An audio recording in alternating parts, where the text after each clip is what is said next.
Tenang sayang, ini investasi buat masa depan kita. Biar kita kaya. Kaya gimana, Mas? Ini transfer 50 juta uang dari mana, Mas? Mas diam-diam menabung, tidak kasih tahu aku selama ini. Mas, aku belum pernah kamu kasih uang sebesar ini. Kamu malah transfer ke akun Binari investasi bodong ini. Ini uang 50 juta, Mas. It's my dream, Mas. It's my dream. Kamu percaya saja sayang. Ini buat kita. Itu tipu, Mas. Binary option ini bukan trading, Mas, tapi judi. Trading itu butuh ilmu. Harus paham buy, sell, stop loss, analisis fundamental, teknikal, dan perlu strategi. Kalau hanya tebak naik turun itu gambling, Mas. Terus ini gimana sayang? Mas, sesuatu yang menjanjikan hal yang terlalu instan itu harus dicurigai, Mas. Harus dicurigai. Sayang.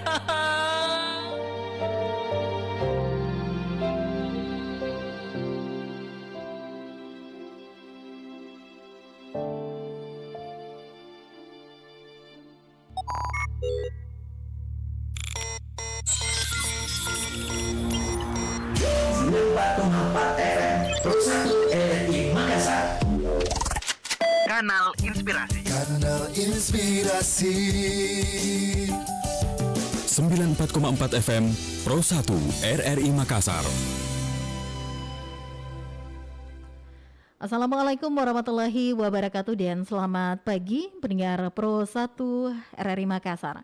Masih bersama saya Arti Alfian yang menemani Anda pendengar di kebersamaan kita saat ini ya. Khususnya di Dialog Interaktif Lintas Makassar Pagi edisi Jumat 20 Mei 2022. Dan di Dialog Interaktif Lintas Makassar Pagi saat ini pendengar merupakan kelanjutan dari kebersamaan kita tadi di Opini Publik Lintas Makassar Pagi. Dan juga sebentar ini kami akan terus mengundang partisipasi Anda untuk berkomentar, memberikan tanggapannya ya.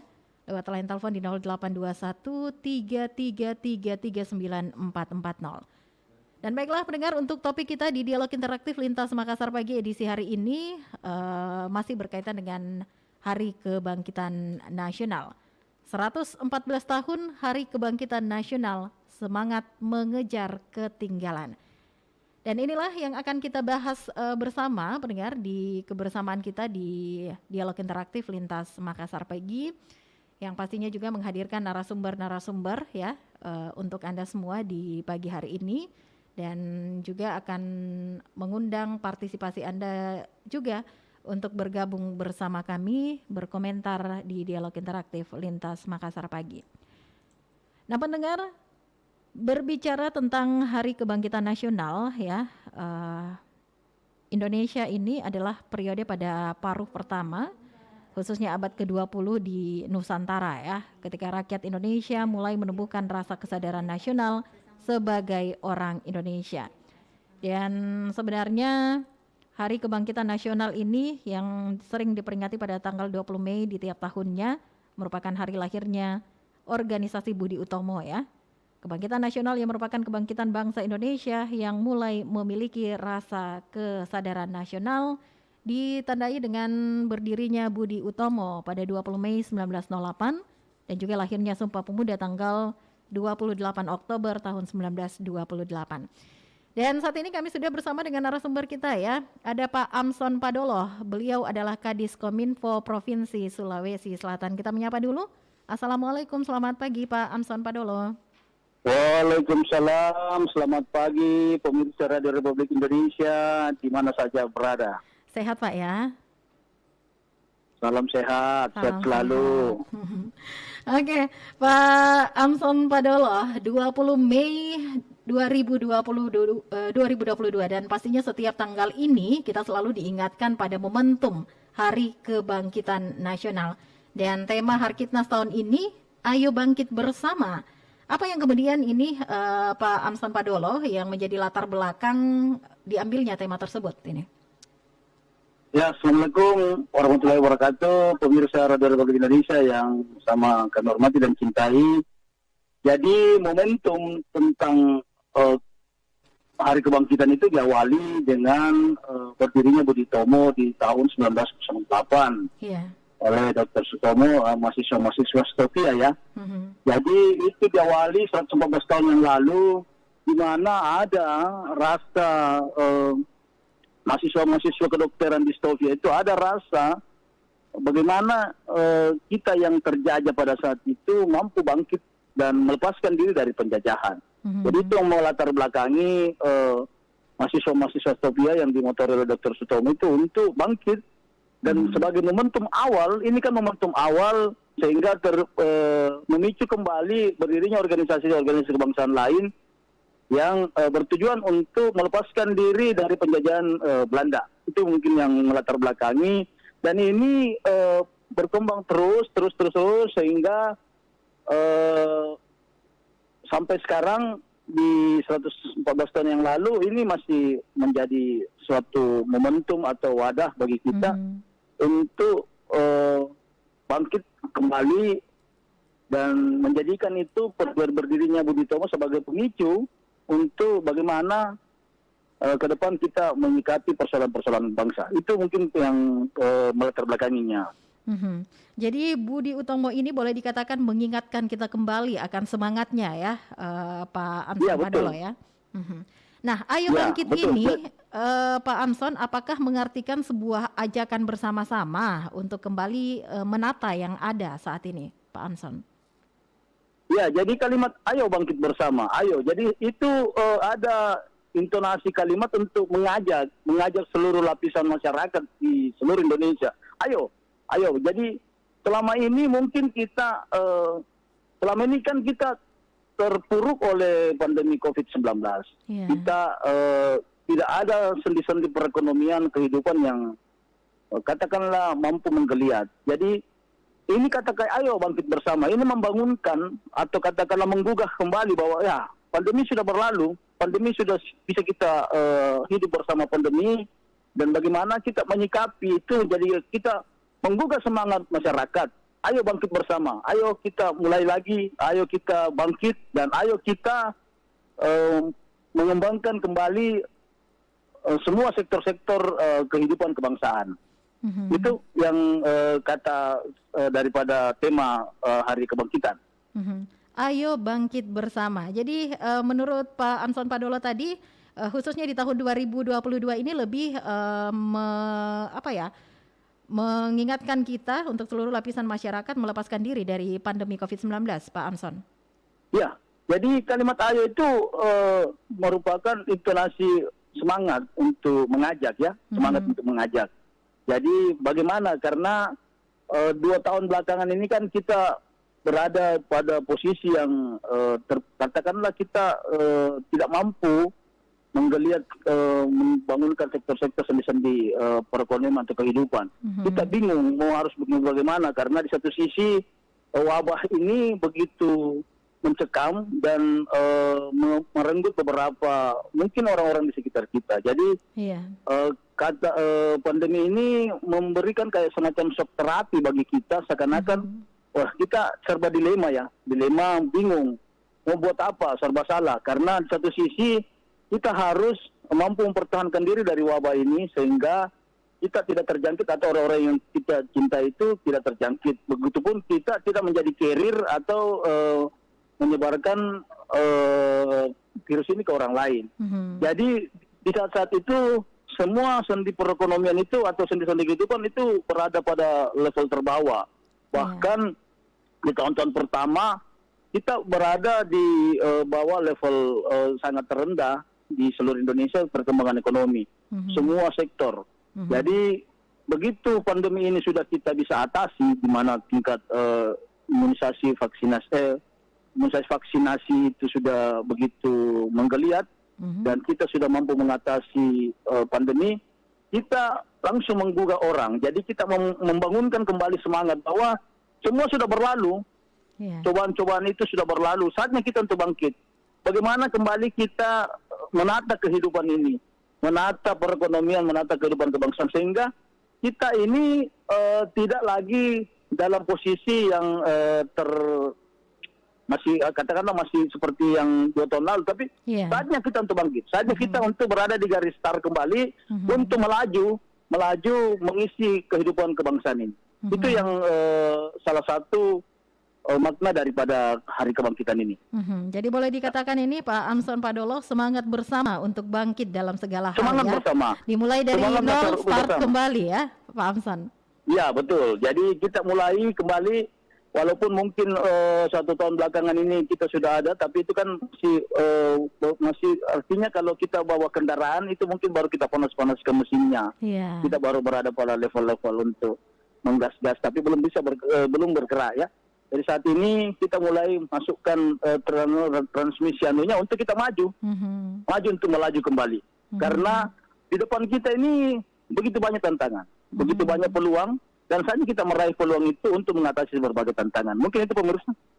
Iya, Pak Amson Padolo, kita berbicara saat ini dalam konteks pemerintah Provinsi Sulawesi Selatan. Apa sebenarnya pesan yang tersirat di tema Harkitnas tahun ini? Ayo bangkit bersama. Apakah hanya dalam untuk bangkit dari pandemi ini atau ada yang lain, Pak Amson?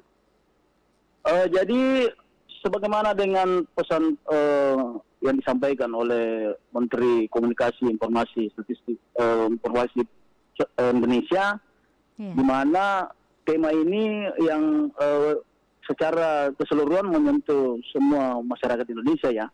Tapi secara khusus kita spesifik di wilayah Sulawesi Selatan, di mana di era kepemimpinan Bapak Andi Sudirman ini memiliki momentum Hari Kebangkitan ini sebagai momentum bagi kita kembali untuk bagaimana sama seperti di secara nasional kita bangkit dari berbagai aspek kehidupan. Tapi syukurlah karena di awal-awal 1 tahun kepemimpinan beliau kemarin itu sudah sangat menunjukkan hasil yang sangat bagus ya, sangat bagus. Di mana tingkat perekonomian kita itu lebih tinggi dari nasional, dan berbagai aspek-aspek kehidupan lain. Jadi momentum Hari Kebangkitan ini bukan hanya dari si aspek pandemi saja, tetapi melepaskan diri dari istilahnya dari pandemi, tetapi bagaimana kita menyikapi ini. Pemerintah Provinsi Sulawesi Selatan menyikapi ini dengan pengembangan berbagai aspek-aspek kehidupan. Seperti contoh bagaimana kemarin kita meningkatkan indeks sumber daya manusia IPM ya. Bagaimana selain itu aspek kehidupan lain kita meningkatkan berbagai sektor-sektor lah. Artinya yang terkait dengan kehidupan kemasyarakatan itu kita pacu. Jadi bukan hanya sekedar bagaimana bangkit dari pandemi, tetapi bagaimana kita menggerakkan semua sektor-sektor. Dan ini sudah berhasil. Dan saya rasa kami yakin dengan kepemimpinan Pak Gubernur ini, itu kita akan menunjukkan hasil yang signifikan. Kita akan melaju di semua sektor, bukan hanya di sektor kesehatan saja dengan pandemi, tetapi di sektor-sektor lain. Infrastruktur sudah menggeliat, ekspor juga kita sudah sangat bagus, ekspor itu sudah meningkat bagus. Begitu juga dengan siklus pertanian, di mana kita mampu menunjukkan lagi eksistensi sebagai provinsi yang terbaik dan dalam bidang pertanian, di mana kita mampu memasok pangan untuk beberapa provinsi di Indonesia. Jadi dengan momentum Hari Kebangkitan ini kita jadikan semacam pemicu dan bagaimana menggugah kembali. Jadi bukan hanya menggerakkan saja dari sektor-sektor, dari unsur-unsur aparatur sipil negara, tapi semua lapisan masyarakat. Mulai dari berbagai sektor swasta, birokrat maupun unsur-unsur lain ya. Unsur-unsur lain itu di mana 3 pilar kehidupan bernegara itu kita gerakkan kembali. Jadi dengan momentum ini di Sulawesi Selatan, insya Allah akan menggeliat dan menjadi yang terbaiklah di dalam pencapaian berbagai tujuan-tujuan nasional. Mungkin itu yang terkait dengan Sulawesi Selatan, pemirsa. Itu kita doakan bersama ya, Pak Amson Padolo ya. Nah, jadi memang bukan cuma bangkit dari pandemi saja, tetapi banyak sektor-sektor lain di dalamnya. Ya, jadi salah satu pandemi itu hanya unsur terkecil di dalam momentum itu, tapi yang lebih luas lagi adalah dalam kehidupan kebangsaan, dalam semua sektor kehidupan kebangsaan. Itu mungkin yang tujuan utama dari statement tentang Ayo Bangkit Bersama. Nah, lantas kita berbicara dulu ini Pak Amson terkait Ayo Bangkit Bersama seluruh masyarakat Sulawesi Selatan dari pandemi saat ini. Upaya-upaya apa saja nih yang sudah menjadi agenda untuk terus bangkit melepaskan diri dari pandemi khususnya di Provinsi Sulawesi Selatan, Pak Amson? Jadi upaya yang kami lakukan, ada berbagai yang dilakukan oleh pemerintah provinsi Sulawesi Selatan dalam mengejar katakanlah mencapai tujuan-tujuan dari berbagai sektor itu. Salah satu adalah bagaimana kita membuka peluang bagi investasi untuk masuk ke Sulawesi Selatan. Itu untuk sektor ekonomi ya, sektor ekonomi dalam menggerakkan perekonomian. Bagaimana kita mempermudah berbagai investor untuk masuk.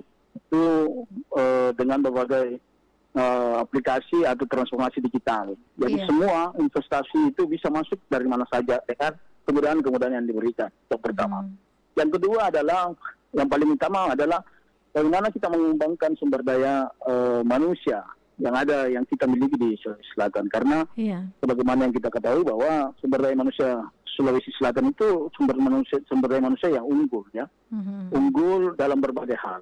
Jadi bagaimana kita mengembangkan potensi-potensi yang ada dimiliki, baik itu dengan pengembangan karir untuk seorang ASN maupun bagaimana membuka sekolah-sekolah vokasi atau bagaimana program-program pemerintah itu menjangkau untuk pengembangan sumber daya manusia. Itu yang selanjutnya dari aspek lain, bagaimana kita menjalin kerjasama dengan berbagai swasta untuk pengembangan sektor-sektor yang real yang digerakkan oleh swasta.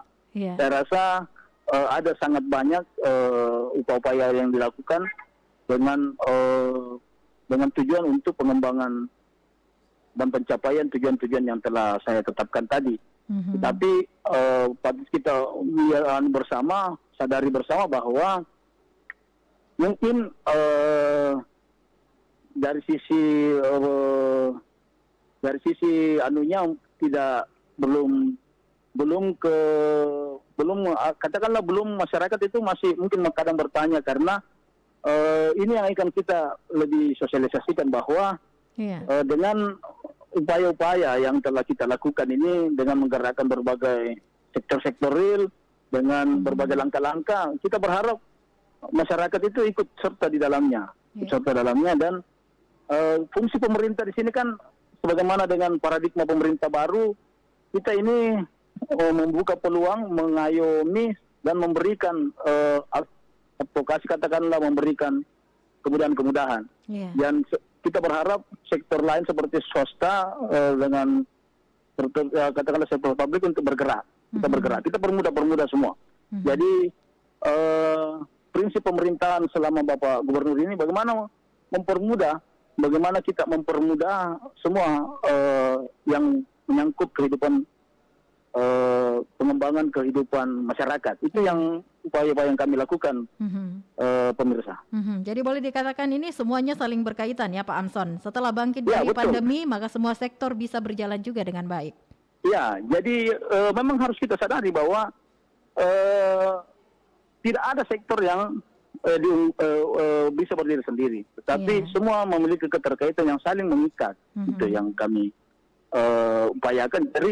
Jadi semacam katakanlah ini siklus organisasi itu kan terdiri dari berbagai elemen-elemen. Pemerintahan itu terdiri dari berbagai elemen. Begitu juga Provinsi Sulawesi Selatan ini terdiri dari berbagai unsur dan elemen. Ini harus bergerak bersamaan. Jadi kita pemerintah dalam hal ini aparatur untuk memberikan penguatan dengan berbagai katakanlah semacam, apalagi di zaman transformasi digital ini, bagaimana kita memberikan informasi kemudahan-kemudahan, termasuk bagaimana kita menciptakan digitalisasi aplikasi-aplikasi dan yang bertujuan untuk kemudahan-kemudahan bagi masyarakat. Itu yang upaya yang kami lakukan, dan kami kita harus sadari bersama bahwa ini berjalan tidak sendiri-sendiri tetapi bersamaan. Jadi saling mendukung.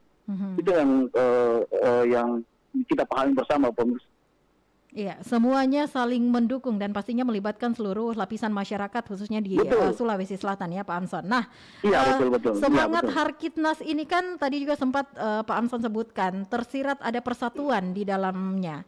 Nah, bagaimana ini Pak Amson melihat untuk kali ini masyarakat Sulawesi Selatan bersama-sama untuk bangkit dalam segala sektor ini? Jadi dari kacamata pandangan paradigma kami bahwa untuk kondisi sosial masyarakat sekarang yang di Sulawesi Selatan ini sudah menunjukkan hasil yang sangat bagus. Jadi ada semangat kegotong royongan karena memang kita itu ditunjang oleh budaya kita sejak dulu. Budaya kita kan dari dulu begitu ya. Budaya kita itu di mana-mana semua suku itu saling budaya gotong royong itu sudah menjadi kehidupan kita. Jadi unsur gotong royong ini merupakan salah satu unsur terpenting dalam persatuan dan kesatuan. Jadi dengan adanya kegotong royongan ini kita sama-sama saling bagaimana kita sama-sama untuk saling mendukung dan saling mengisi. Jadi berbagai hal-hal yang terkait dengan katakanlah ada sektor yang mungkin saja agak pergerakannya agak lambat itu saling didukung oleh unsur-unsur lain. Jadi semangat persatuan dan kesatuan masyarakat itu sangat penting, dan ini kita lihat di mana lapisan kehidupan kemasyarakatan di Sulawesi itu sangat bagus. Contoh yang kita lihat ini di mana pelaksanaan konvensi pendeta secara nasional Gereja Toraja yang melibatkan berbagai katakanlah dihadiri oleh tokoh-tokoh petinggi-petinggi utama di semua unsur agama. Itu berarti berarti itu persatuan atau toleransi kita itu sangat bagus. Itu mungkin yang salah satu indikator yang bisa kita lihat. Jadi masyarakat Sulsel ini bisa bangkit dengan semua keanekaragaman yang ada. Yang Kami ada yakin. persatuan di dalamnya ya Pak Amson ya. Kami yakin itu akan bisa bangkit, betul. Jadi memang momentum Hari Kebangkitan Nasional ini sangat penting ini dirasakan oleh seluruh lapisan masyarakat ya.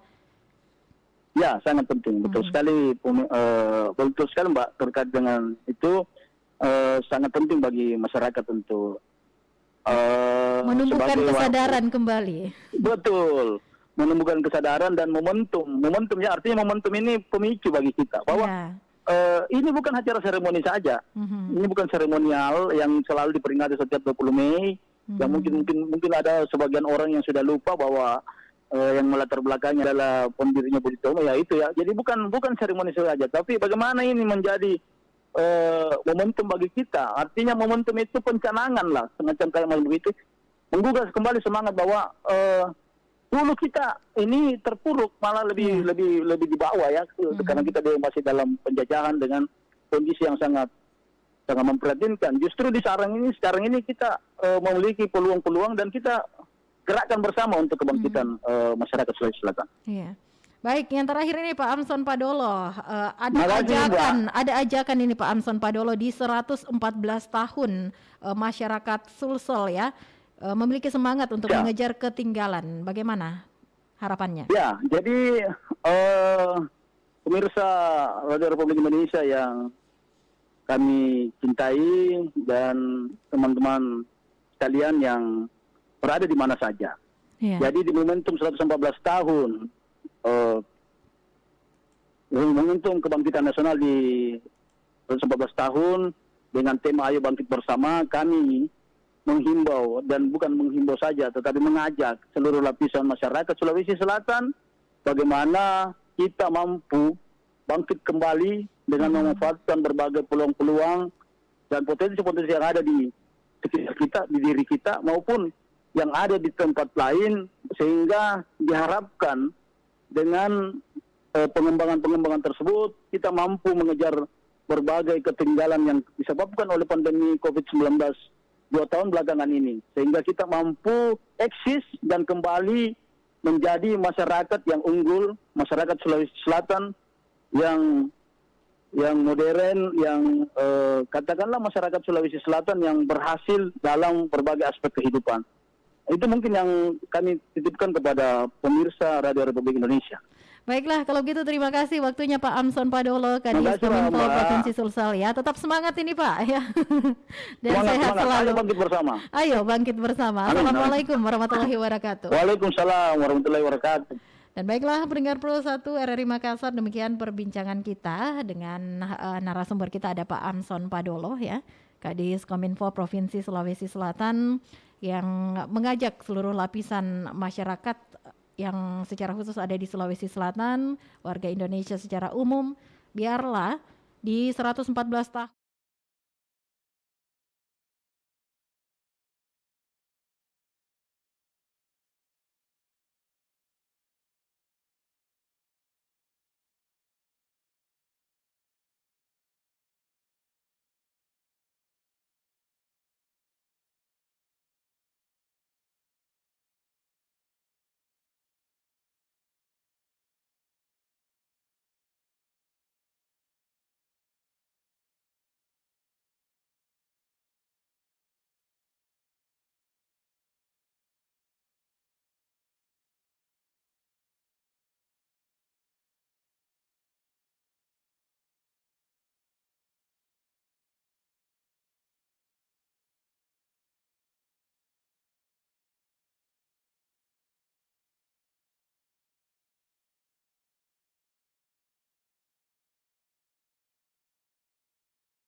Vin, kemarin aku dapat rezeki.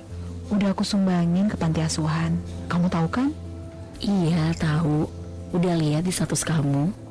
Kamu inget nggak Rina teman SMA kita? Udah 2 bulan dia nunggak bayar uang kos. Kasian banget deh. Untung aku ada rezeki lebih. Jadi aku pinjamin. Kalau nggak tahu deh dia kayak gimana. Alhamdulillah ya. Untung kamu bisa bantu. Vin, ada lagi bapak-bapak. Cukup kamu dan kebaikanmu ya.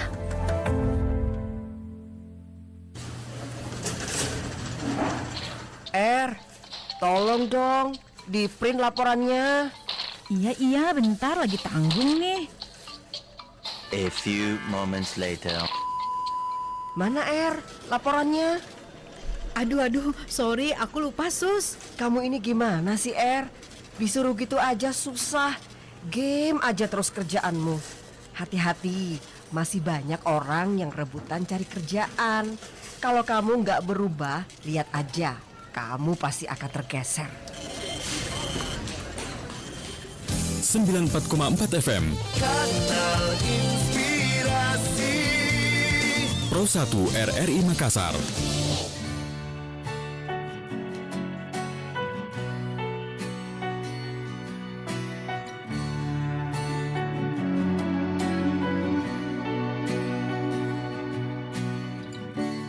Kehilangan dirimu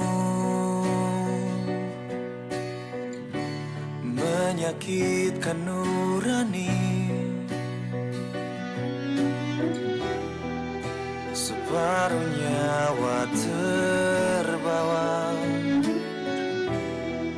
menyisakan perih di hatiku. Baiknya semua kenangan yang terindah tak ku balut dengan tangis.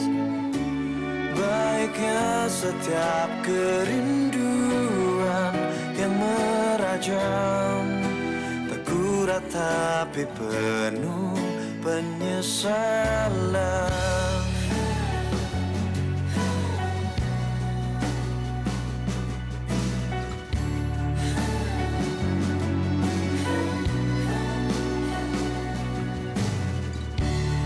Hanya terus berharap ini bukan kenyataan. Kau pergi tinggalkan dunia fana, akhiri kisah asmara kita berdua. Baiknya semua kenangan yang terindah tak ku balut dengan tangis. Baiknya ku lepaskan segala kepedihan untuk merelakanmu.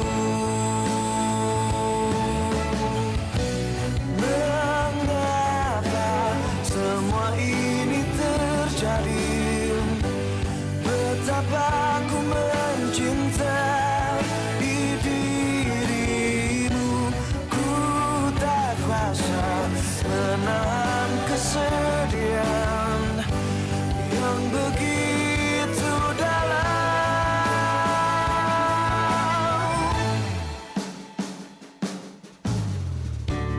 Baiknya semua kenangan yang terindah tak ku balut dengan tangis.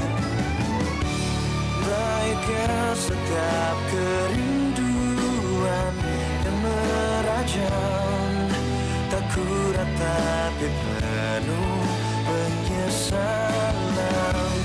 Baiknya semua kenangan yang terindah tak ku balut dengan tangis.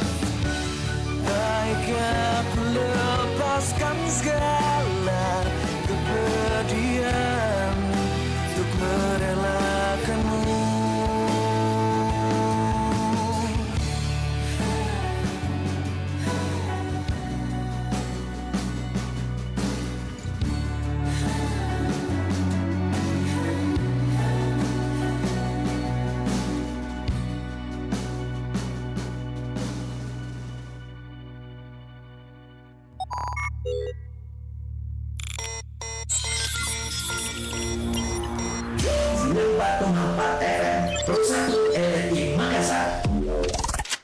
Kanal Inspirasi. Kanal Inspirasi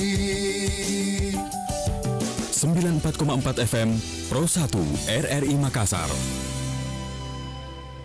Terima kasih kami ucapkan pendengar untuk Anda semua yang saat ini masih terus setia bersama kami di Dialog Interaktif Lintas Makassar Pagi hari ini ya, Jumat 20 Mei 2022 yang setiap tanggal 20 Mei ini selalu diperingati dengan Hari Kebangkitan Nasional.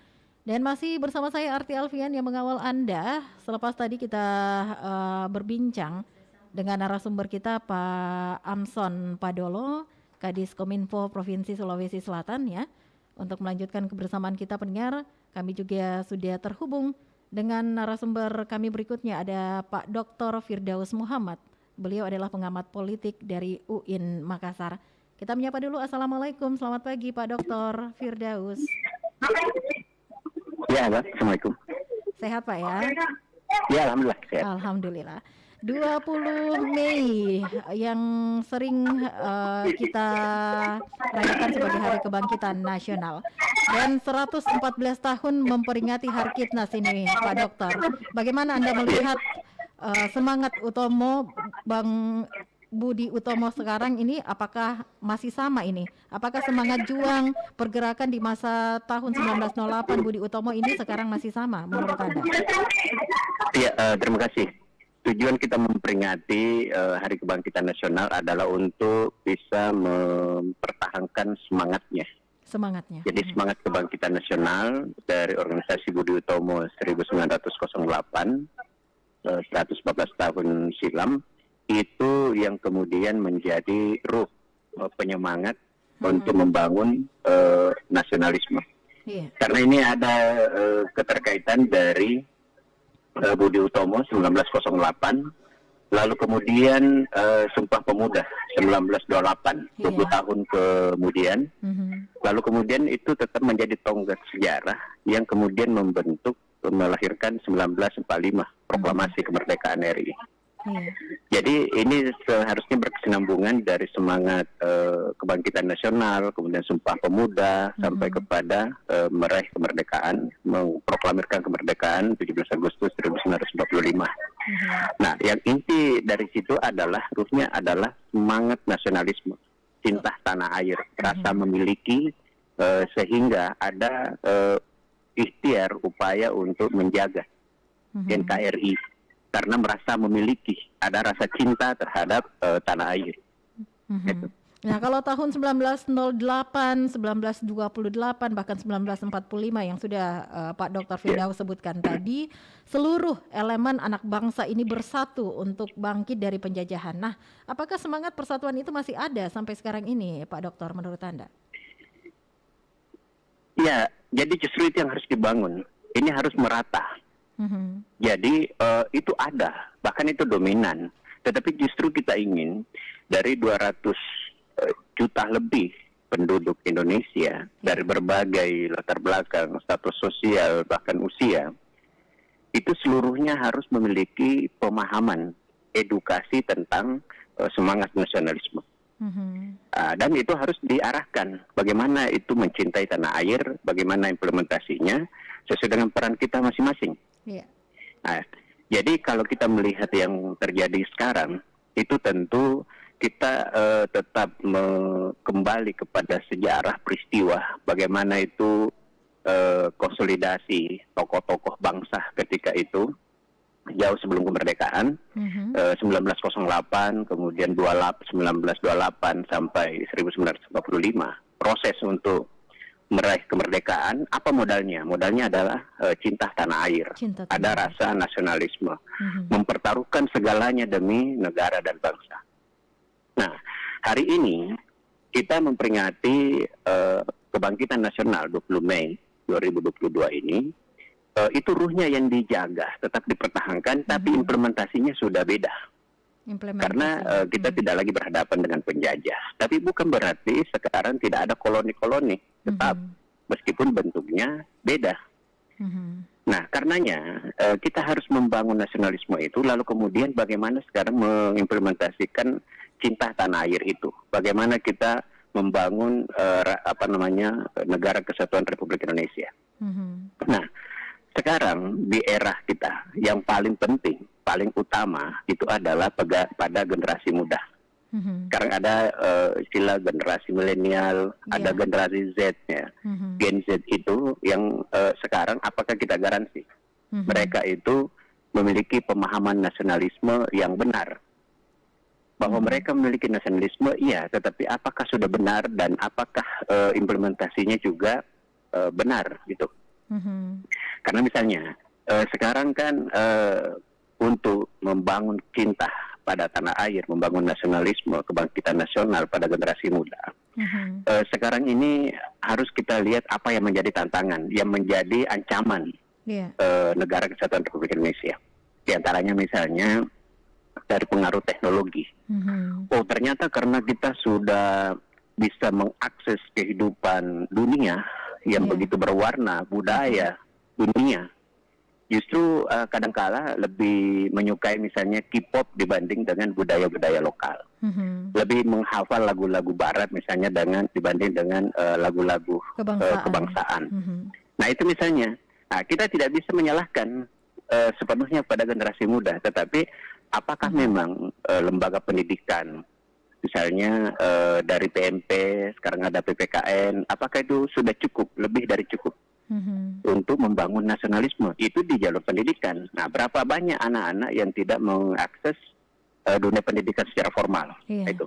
Yang berpendidikan formal saja belum bisa digaransi, apalagi misalnya anak-anak jalanan. Nah, karena ini harus dibangun secara totalitas. Karena kapan ada anak-anak bangsa yang pemahaman kebangsaannya keliru, justru misalnya melakukan aksi radikalisme, terorisme, berbagai bentuk-bentuk yang justru memecah belah anak bangsa, itu kan bisa saja atas nama budaya, atas nama agama, rasisme, itu semua adalah melemahkan potensi kita sebagai negara bangsa. Nah, kalau misalnya ada pemahaman-pemahaman yang keliru terkait dengan berbangsa dan bernegara, itu menjadi virus. Apalagi ideologi-ideologi yang masuk di negara kita tidak bisa lagi sepenuhnya membendung, kecuali terpenting sekarang adalah memberi modal spirit nasionalisme kepada seluruh anak-anak bangsa, terutama generasi muda. Ya, Pak Dokter, tadi kan disebutkan bahwa salah satu ancaman saat ini adalah dari segi teknologi. Bahkan ketika kita kaitkan dengan keanekaragaman saat ini ya, itu juga menjadi ancaman-ancaman bagaimana semangat dari Gen Z, dari anak-anak milenial saat ini untuk menunjukkan rasa nasionalismenya, rasa cinta tanah airnya. Lantas bagaimana ini supaya semangat juang dari para mereka ini, anak-anak milenial, bisa tumbuh di momentum Harkitnas ini di tengah perbedaan dan juga kemajuan teknologi saat ini menurut Anda, Dokter?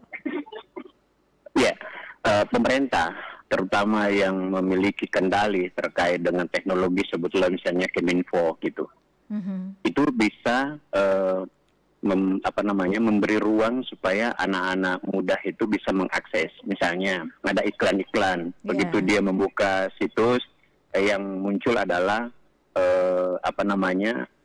semacam visualisasi yang durasinya sekian detik, tetapi itu sudah muncul ya. Misalnya kan kalau kita membuka video-video di YouTube, ya itu kan biasa didahului dengan iklan. Meskipun iklan itu bisa misalnya dilewati, tetapi sekalipun durasi 1 detik misalkan, tetapi misalnya di situ langsung ada misalnya merah putih. Selamat Hari Kebangkitan Nasional. Itu kan minimal sebagai anak bangsa merasa bahwa ini Hari Kebangkitan Nasional. Bayangkan kalau anak-anak kita alpha hari ini lupa bahwa hari ini Kebangkitan Nasional. Apalagi ditanya apa itu kebangkitan nasional gitu. Mereka mungkin tidak bisa menarasikan terkait dengan kebangkitan nasional. Nah, kalau misalnya kita memberi akses setiap yang mereka buka pelajaran, terus ada event-event. Ini kan misalnya anak-anak sekarang kan sudah di sekolah-sekolah itu kan ada misalnya penjaringan paskibrah. Itu pengibaran bendera merah putih. Itu kan ada kebanggaan bagi anak-anak. Nah, ini kalau misalnya proses seleksinya itu dilakukan penyeleksian, ada yang di istana, ada yang di kantor gubernur, lalu kemudian kantor bupati, misalnya penyeleksian dari sekolah-sekolah untuk diajari mereka baris per baris, menghormati merah putih, lagu Indonesia Raya. Ini dimanai oleh mereka terus disuguhi itu, mereka terus disuguhi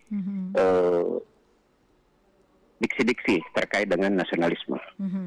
Nah ini kan kalau kita abai, tidak beradaptasi, yaitu kita tidak mengikuti apa kecenderungan anak-anak muda, maka kita akan ditinggalkan.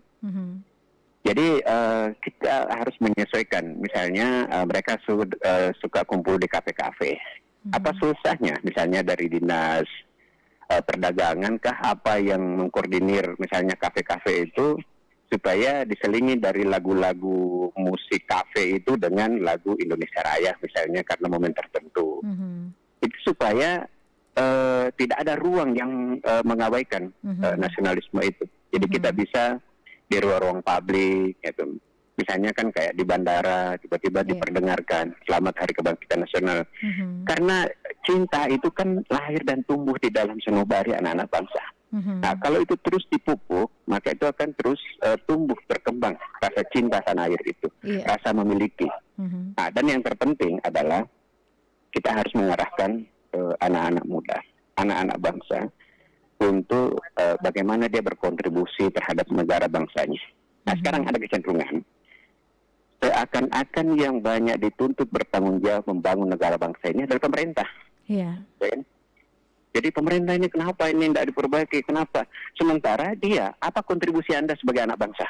Itu terkait dengan ancaman sampah misalnya. Gitu. Ada orang yang buang sampah di mana-mana, ada yang abai untuk memperbaiki alam, ada yang kemudian membiarkan orang berkelahi, konflik. Bahkan di media sosial sekarang kita lihat narasi-narasi kebencian itu menjadi virus, menjadi viral seketika. Nah, orang cenderung lebih menghukum dibanding mengambil peran untuk berkontribusi terhadap negara bangsa. Padahal bukan hanya pemerintah yang bertanggung jawab untuk keberlangsungan tatanan pembangunan negara bangsa, melainkan seluruh anak bangsa harus mengambil bagian. Minimal dia tidak menjadi beban bagi negara, tidak menjadi kelompok-kelompok yang menjadi ancaman. Nah, mereka terus menarasikan wujud kecintaan terhadap negara bangsa. Misalnya, jadi memang diperlukan sinergi semua pihak ya untuk menyelamatkan generasi saat ini ya. Nah ya betul. Nah itu kuncinya adalah membangun kesadaran. Nah, membangun kesadaran itu sangat-sangat sulit. Ya betul. Misalnya membangun kesadaran anak-anak di sekolah supaya sadar untuk kebersihan, tidak membuang sampah sembarangan. Anda kalau tidak membersihkan minimal tidak mengotori. Itu kan sudah pelajaran penting. Nah sekarang kalau Anda tidak bisa berbuat untuk negara bangsa, yaitu misalnya setidaknya jangan Anda merecoki. Jangan Anda menjadi beban negara. Itu misalnya diksi-diksi yang kita bangun agar kesadaran nasionalisme terbangun pada momen kebangkitan nasional ini. Saya kira itu pesan paling utama. Dan meskipun banyak orang yang mungkin beranggapan diksi-diksi kecil itu merupakan hal yang kecil, tetapi maknanya luar biasa ya Pak Dokter ya. Betul. Oke. Yang terakhir mungkin ada harapan yang ingin disampaikan kepada seluruh lapisan masyarakat, khususnya para Gen Z, para generasi milenial saat ini di 114 tahun Hari Kebangkitan Nasional. Bagaimana mereka bisa terus bersemangat untuk mengejar ketinggalan yang ada, Pak Dokter? Ya, yang utama adalah sinergis tadi, memahami tentang cinta pada tanah air. Kalau anak-anak bangsa sudah memiliki rasa cinta terhadap tanah air, maka berikutnya adalah bagaimana mereka mengimplementasikan, mewujudkan cintanya pada tanah air itu. Nah, kita mengambil peran sesuai dengan peran kita masing-masing. Kita berkontribusi sesuai dengan peran kita masing-masing. Misalnya mengakses media sosial. Nah, maka kita berusaha ketika ada diksi-diksi yang justru mengarah kepada disintegrasi bangsa, minimal kita kalau tidak bisa menangkis diksi itu, melawan diksi itu, yang provokatif, minimal Anda tidak menyebarkan, Iya. supaya Anda tidak menjadi bagian yang membuat rapuh nasionalisme. Nah, jadi kita berharap pemerintah juga supaya ada perhatian serius untuk menanamkan rasa cinta terhadap tanah air, sehingga kelak menjadi kesadaran kolektif anak-anak bangsa untuk tetap cinta pada negaranya, yang kemudian mewujudkan cintanya itu dengan bersama-sama membangun negara bangsa sesuai dengan perannya masing-masing. Saya kira itu. Jadi kita berharap rasa cinta terhadap tanah air ini tetap tertanam ya di seluruh masyarakat Indonesia. Terima kasih untuk waktunya ini Pak Dr. Firdaus Muhammad, pengamat politik dari UIN Makassar, sudah bersama kami di Dialog Interaktif Lintas Makassar Pagi RRI Makassar. Sehat selalu Pak Dokter. Terima kasih. Assalamualaikum Terima kasih. warahmatullahi wabarakatuh. Waalaikumsalam warahmatullahi wabarakatuh. Dan baiklah pendengar Pro 1 RRI Makassar, kami sudahi ya perbincangan kita di Dialog Interaktif Lintas Makassar Pagi untuk kesempatan hari ini, hari Jumat 20 Mei 2022. Harapannya bersama di 114 tahun Hari Kebangkitan Nasional, semangat dari kita semua, seluruh masyarakat Indonesia, seluruh warga Indonesia terus berpacu, berjuang ya, bersatu pastinya mengejar ketinggalan yang ada. Saya Arti Alfian bersama dengan pengarah acara rekan Hayati dan rekan Hasir serta rekan Iqbal di meja operator mengucapkan terima kasih. Assalamualaikum warahmatullahi wabarakatuh. Kanal Inspirasi 94,4 FM Pro 1 RRI Makassar. Dari tadi mondar-mandir kenapa sih, Pak? Gini Bu, selama pandemi usaha kita omsetnya turun dan kita telat bayar iuran JKNK 4 bulan. Gimana ya? Kata tetangga kita ikut rehab aja. Rehab? Rehabilitasi? Rehab itu program BPJS Kesehatan yang memberikan keringanan pembayaran tunggakan iuran JKNK secara bertahap. Bener Bu.